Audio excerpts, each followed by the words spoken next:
नमस्कार, स्वागत है आपका मगही आवाज़ के इस बुलेटिन में। आज हम लोग मेडिकल के स्टूडेंट्स से बात करेंगे जो नई एनएमसी बिल आई है उसके बारे में। तो हमारे साथ अभी हैं तन्मय कुंज, भीम्स पावापुरी के द्वितीय वर्ष के छात्र हैं। स्वागत है आपका तन्मय जी। जी नमस्कार।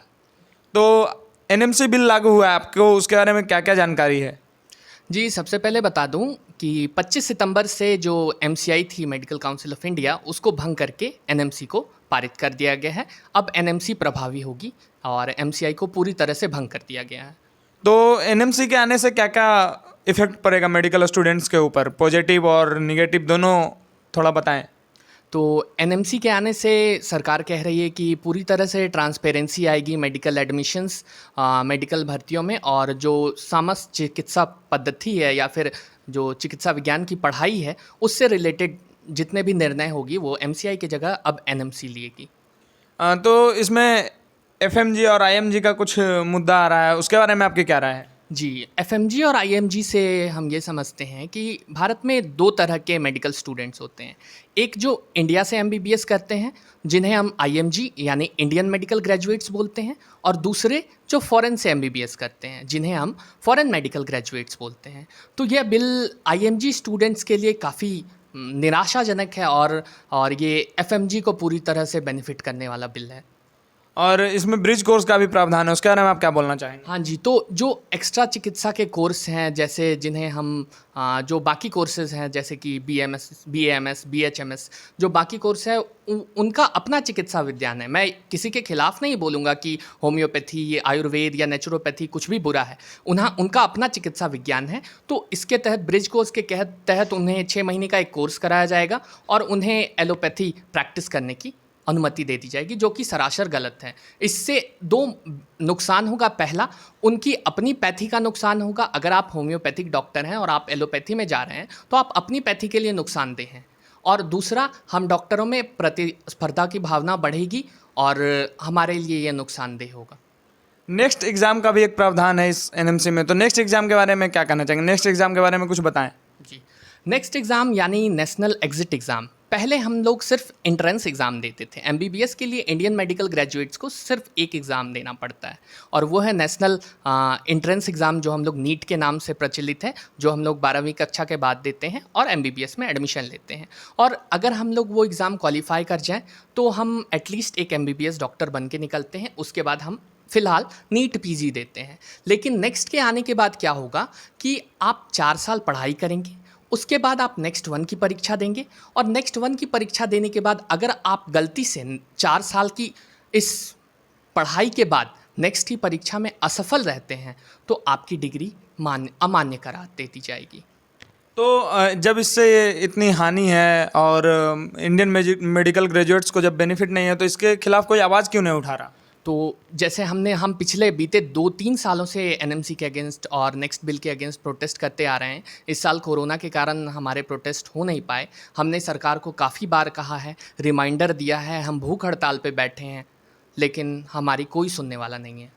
क्या आगे नेक्स्ट के खिलाफ भी आप लोग आवाज़ उठाएंगे या इसको मंजूर कर लेंगे? नहीं, हम सिरे से खारिज करते हैं, पर यह बिल पारित हो चुका है। तो लेकिन हम प्रखर रूप से पर्सनल और ऑर्गेनाइजेशनल लेवल पर इसके खिलाफ आवाज़ उठाएंगे। तो क्या ऐसा उम्मीद रखा जा सकता है कि इसमें कुछ बदलाव किया जाए? सरकार से ऐसा उम्मीद है आप लोगों को? जी, सबसे पहले मैं आपको बता दूं कि एक डॉक्टर अपने जीवन काल में कितनी पढ़ाई करता है। जिस डॉक्टर को आप बोलते हैं कि हाँ फीस लेते हैं या ये करते हैं, तो हम लोग 10वीं के बाद से ही हमारा एम हो जाता है कि हमें डॉक्टर बनना है। हम 2 साल 11th-12th करते हैं, उसमें नीट की तैयारी करते हैं और आपने अगर कुछ साल ड्रॉप लिए हैं तो वो भी काउंट होते हैं। उसके बाद 4 यूनिवर्सिटी या 4 प्रोफेशनल एग्ज़ाम्स होते हैं, 9 सेमेस्टर एग्ज़ाम्स होते हैं, अनगिनत वाइवा होती है। और इसके बाद भी आप कह रहे हैं कि आपकी डिग्री अमान्य है, तो आपको पढ़ाने की क्या ज़रूरत है 4 साल? उसके बाद आप नेक्स्ट 1 देंगे। नेक्स्ट 1 अगर आप क्वालिफाई कर जाते हैं तो फिर आप 1 साल इंटर्नशिप देंगे जिसमें आप स्टाइपेंड की हालत देख ही रहे हैं, और फिर आप नेक्स्ट 2 देंगे। और इतना सब कुछ अगर आप क्वालिफाई कर जाते हैं तो आपको किसी पीजी वाले कॉलेज में दाखिला मिलेगा। वहाँ आप फिर 2 से 3 साल पढ़ाई करेंगे, पीजी के इंटर्नशिप करेंगे और 3 साल विलेज में ड्यूटी करेंगे। मतलब आप 15 से 16 साल एक डॉक्टर अपने जीवन का सिर्फ पढ़ते पढ़ते बिता देता है। और आप उनके विरोध में या उनके खिलाफ एक बिल ला रहे हैं जो अत्यंत निराशाजनक है। स्टाइपेंड अभी हाल में लॉकडाउन में मुद्दा उठा था कि कहीं कहीं 260 रुपये स्टाइपेंड है, कहीं 180 रुपये स्टाइपेंड है। तो स्टाइपेंड को इंक्रीज़ करने के बारे में आप सरकार से क्या कहना चाहेंगे? जी, हमारे इंटर्न डॉक्टर्स, मेरे खुद के कॉलेज के कई इंटर्न डॉक्टर पॉजिटिव हैं या पॉजिटिव थे, जो 12 घंटे, 15 घंटे, 18 घंटे बिना थके ड्यूटी कर रहे हैं। तो उनके बारे में मैं कहूँगा कि आपको उनके बारे में सोचना चाहिए जो 250, 200 रुपये प्रतिदिन की स्टाइपेंड पे काम करते हैं दिन रात। तो आपको नहीं लगता कि हम मतलब आप मज़दूरों के लिए आंदोलन चलाते हैं, किसानों के लिए आंदोलन चलाते हैं, लेकिन एक डॉक्टर जिसकी जो डेली की वेज होती है या डेली की आय होती है वो एक मज़दूर और एक किसान से भी कम है। 200 रुपये प्रतिदिन पर एक इंटर्न डॉक्टर काम कर रहा है। तो इस दिशा में हमें सोचने की ज़रूरत है।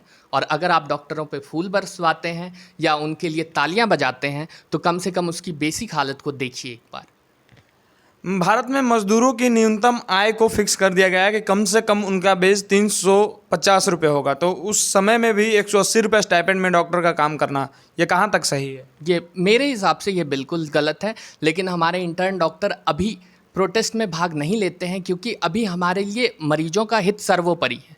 क्योंकि अगर हमने एक दिन भी हड़ताल किया तो इससे कई मरीजों को इफ़ेक्ट होगा।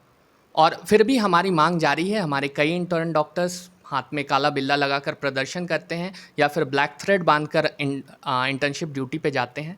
तो सरकार को इस दिशा में सोचने की ज़रूरत है क्योंकि हमारी डेली वेज जो होगी इंटर्नशिप में बहुत कम होती है।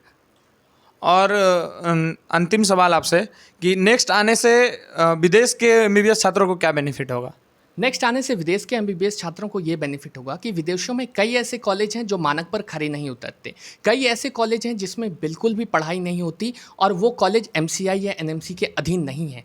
उन कॉलेज में नहीं अच्छे से क्लिनिकल्स होते हैं, नहीं प्रैक्टिस होती है। और आप उनकी डिग्री को इंडियन मेडिकल ग्रेजुएट्स की डिग्री से कंपेयर करके एक कॉमन एग्ज़ाम रख रहे हैं जो कि बिल्कुल गलत है। वहाँ इससे आप क्वालिफाइड क्वैक्स बनाएंगे या फिर क्वालिफाइड झोला छाप डॉक्टर बनाएंगे। मैं किसी भी एफएमजी के खिलाफ नहीं बोल रहा, लेकिन एफएमजी के 50% कॉलेज ऐसे हैं जो मानकों पे बिल्कुल खरा नहीं उतरते और जो स्टैंडर्ड कॉलेज हैं ही नहीं। छोटे छोटे जगहों पर कॉलेजेस हैं जिन पर एमसीआई, डब्ल्यूएचओ या फिर एनएमसी का कुछ नहीं चलता। और वैसे कॉलेज बस आपको एक एमबीबीएस की डिग्री दे देंगे और आप इंडिया में आकर कम्पीट करके डॉक्टर बन जाएंगे।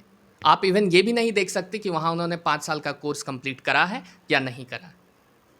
तो अभी आप सब देख रहे थे एक मेडिकल ग्रेजुएट की बातचीत, जिसमें उन्होंने बताया कि नेशनल मेडिकल काउंसिल के आने से और नेक्स्ट एग्ज़ाम के आने से मेडिकल के छात्रों को क्या लाभ होगा और क्या हानि होगी। ठीक है, इसके आगे बने रहिए मघी आवाज़ के साथ। आपके साथ मैं डॉक्टर अभिषेक राज, मघी आवाज़ के लिए।